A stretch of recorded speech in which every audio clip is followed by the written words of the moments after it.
¿Alguna vez te has parado a pensar por qué nadie reacciona ante la infame oleada de opresión y abusos de todo tipo que estamos sufriendo?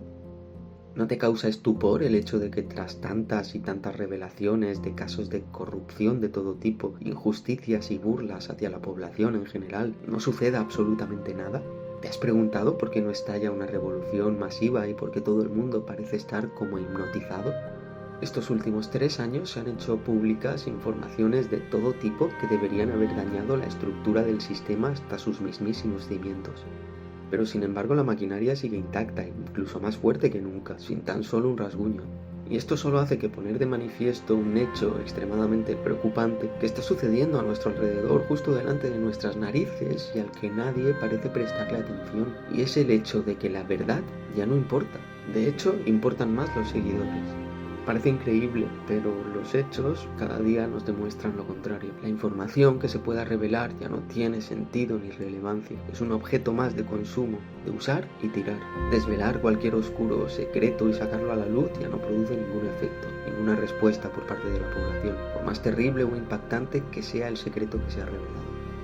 Durante muchos años hemos creído en los luchadores por la verdad, en informadores capaces de desvelar asuntos ocultos y de airear trapos sucios que pudieran alterar el devenir de la historia. De hecho, hemos crecido con el conocimiento de que conocer la verdad era crucial para crear un mundo mejor y más justo, y que aquellos que luchaban por desvelarla pudieran considerarse el mayor enemigo de los poderosos y de los tiranos. Y puede ser que quizá en algún tiempo lejano fuera así, pero actualmente la sociedad y sobre todo la psicología de masas nos ha llevado a un nuevo estado mental de las cosas. Un nuevo estado mental de la población que no habría podido soñar ni el más enajenado de los dictadores. El sueño húmedo de todo tirano sobre la faz de la tierra. No tener que ocultar ni justificar nada ante su pueblo. Poder mostrar públicamente toda su corrupción, toda su maldad y toda su prepotencia sin tener que preocuparse de que ello produzca ningún tipo de respuesta entre aquellos a los que oprimen. Y esta es la realidad del mundo en que vivimos. Como dije, la verdad no importa. Y si crees que esto no es así, mira a tu alrededor. Nadie ha hecho nada por cambiar las cosas. El más claro ejemplo de sumisión y sometimiento mental que tenemos a nuestro alrededor es aquel que ya ha sido confirmado por los propios gobiernos y del cual están haciendo un modo de vida, y es la privacidad. Es que todas nuestras actividades son monitoreadas y vigiladas, y que todas nuestras llamadas, toda nuestra actividad en redes sociales, toda nuestra navegación en internet es controlada, y que nos dirigimos sin capacidad de retorno hacia la gran pesadilla del gran hermano vaticinada por Orwell en 1984. Y lo más importante es que sabiendo esto, nadie se preocupa en rebatirlo, ni mucho menos. ¿Cuál ha sido la respuesta de la población cuando se han revelado estas verdades? ¿Cuál ha sido la reacción general al recibir estas informaciones? Ninguna. Todo el mundo sigue absorbido en su smartphone, revolcándose en el dulce fango de las redes sociales y navegando en las infestadas aguas seguras de internet sin mover una sola pestaña. Entonces, ¿de qué sirve la verdad? Ahí tenemos a Julian Assange o a Barry Young. ¿De qué han servido sus sacrificios? ¿Qué utilidad tiene acceder a la información y desvelar la verdad si no provoca ningún cambio, ninguna alteración, ninguna transformación? ¿De qué sirve saber de forma explícita y documentada las desgracias que ha traído la vacunación a Nueva Zelanda si tales revelaciones no surten ni el más mínimo efecto? ¿De qué nos sirve saber que existe la geoingeniería? ¿De qué nos sirve saber la verdad sobre cualquier asunto relevante si no reaccionamos, por más graves que sean sus implicaciones? No nos engañemos más, por duro que sea aceptarlo, tenemos que afrontar la realidad tal y como es. En el mundo actual, saber la verdad ya no significa nada. Informar de los hechos que realmente acontecen no tiene ninguna utilidad real. Es más, la mayoría de la población ha llegado a tal nivel de degradación mental que la propia revelación de la verdad y el propio acceso a la información solo hacen que reforzar aún más su incapacidad de respuesta y su atonía mental. Y la gran pregunta es ¿por qué? ¿Qué nos ha conducido a todos nosotros como individuos a este estado de apatía generalizado? Y la respuesta, como sucede cuando nos hacemos preguntas de este calado, resulta de lo más inquietante. Y está directamente relacionado con el condicionamiento psicológico al que está sometido el individuo en la sociedad actual. Y es que estos mecanismos desactivan nuestra respuesta al acceder a la verdad, por más escandalosa que ésta resulte. Y es tan sencillo como efectivo, resulta de lo más cotidiano. Simplemente todo se basa en un exceso de información. Es un bombardeo de estímulos tan exagerado que provoca una cadena de acontecimientos lógicos que acaban desembocando en una flagrante falta de respuesta, en una pura apatía. Y para luchar contra esto resulta clave cómo se desarrolla el proceso. Para empezar tenemos que entender que todo estímulo sensorial que recibimos está cargado de información. Nuestro cuerpo está diseñado para percibir y procesar todo tipo de estímulos sensoriales, pero la clave del asunto está en la percepción de la información de carácter lingüístico. Y entiendo por lingüístico todo aquel sistema organizado con el fin de codificar y transmitir información de cualquier clase. Por ejemplo, escuchar una frase o leerla implica una entrada de información en nuestro cerebro de carácter lingüístico, pero también lo implica ver el logo de una empresa, escuchar unas notas musicales de una canción, ver una señal de tráfico, escuchar una sirena de ambulancia o de policía. Y una persona en el mundo real está sometida a miles y miles de millones de estímulos lingüísticos de este tipo a lo largo de un día. Muchos de estos estímulos los percibimos de forma consciente, pero la inmensa mayoría de los que percibimos son de forma inconsciente y deben ser procesados por nuestro cerebro. El proceso de captación y procesamiento de esta información lo podríamos dividir básicamente en 3 fases: percepción, valoración y respuesta. Sin lugar a dudas, formamos parte de la generación con mayor capacidad de procesamiento de información de toda la historia de la humanidad, sobre todo a nivel visual y auditivo. Y a medida que nacen nuevas generaciones, estas adquieren una mayor velocidad de percepción de la información. Y una muestra de ello lo podemos ver en el propio cine. Si visualizamos un antiguo western de John Wayne en una secuencia cualquiera de acción, como pudiera ser un tiroteo, y después visualizamos una secuencia de un tiroteo o de una persecución de coches en una película actual, la película actual veremos que está repleta de sucesiones rapidísimas de planos de corta duración. En tan solo un par de segundos veremos diferentes planos: una mansión, un coche, un pie en la puerta del coche, un dedo que toca el timbre, una persona que abre la puerta. Y cada plano habrá durado apenas décimas de segundo. Las imágenes van a toda velocidad y sin embargo eres capaz de verlas y procesar el mensaje que contienen. Pero si nos vamos a la película antigua, a la película del antiguo oeste, encontraremos sucesiones a un ritmo mucho menor, mucho más largos en duración y con mayor tamaño en campo visual. Por eso sucede que un espectador de la época de John Wayne se siente mareado viendo una película actual, pues no está acostumbrado a procesar tanta información visual a tanta velocidad.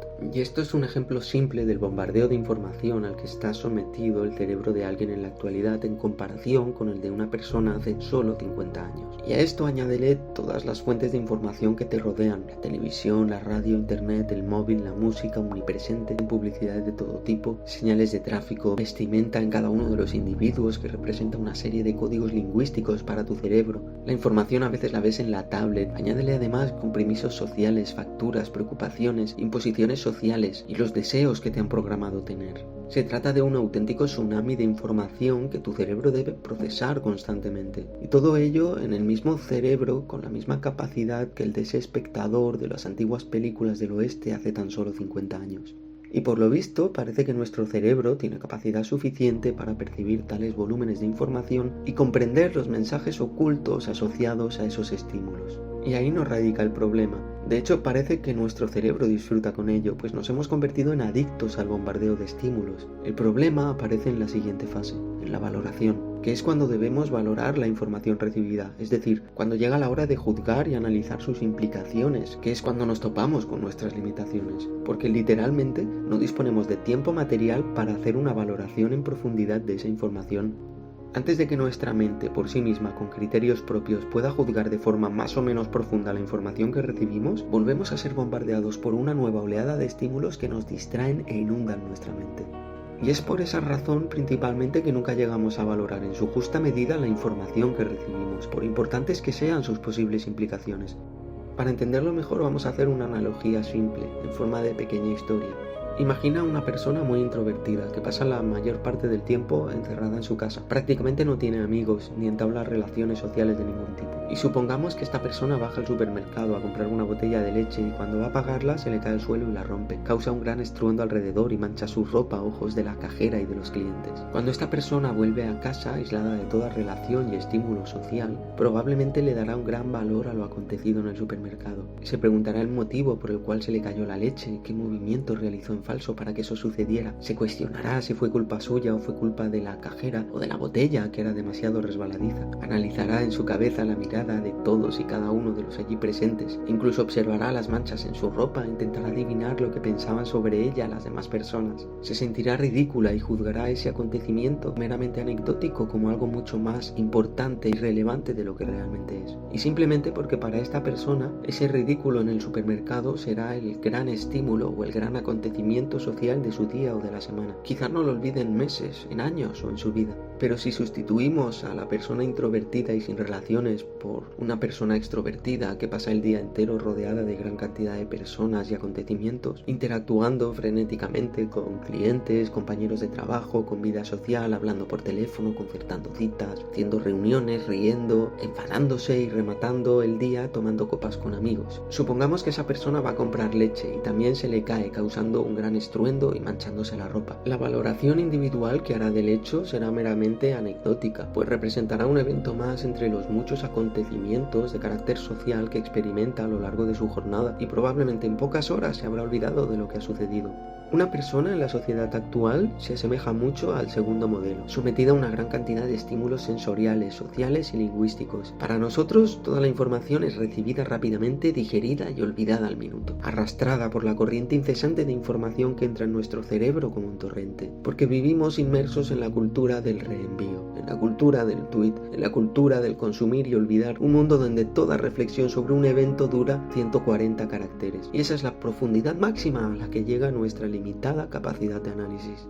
Es por esa razón, por nuestra impotencia a la hora de valorar y juzgar por nosotros mismos el volumen de información al que estamos sometidos, que la propia información que nos es transmitida lleva incorporada la opinión que debemos tener sobre ella. Es decir, el emisor de la información le ahorra amablemente al receptor el esfuerzo de tener que pensar. Y ese es el procedimiento que utilizan los grandes manipuladores, también los disidentes, para la manipulación y lavado de cerebro. Obviamente la televisión es un claro ejemplo de ello. Podemos verlo en cualquier noticiario. Las noticias de todas las cadenas están narradas de forma tendenciosa, de manera que contengan en su propia presentación no solo la información que debe ser transmitida, sino la opinión que debe generar al espectador. O más claramente lo podemos ver en los ya omnipresentes influencers, calificados como generadores de opinión, es decir, los antiguos tertulianos, donde su función básicamente es generar la opinión que deberías fabricar por ti mismo.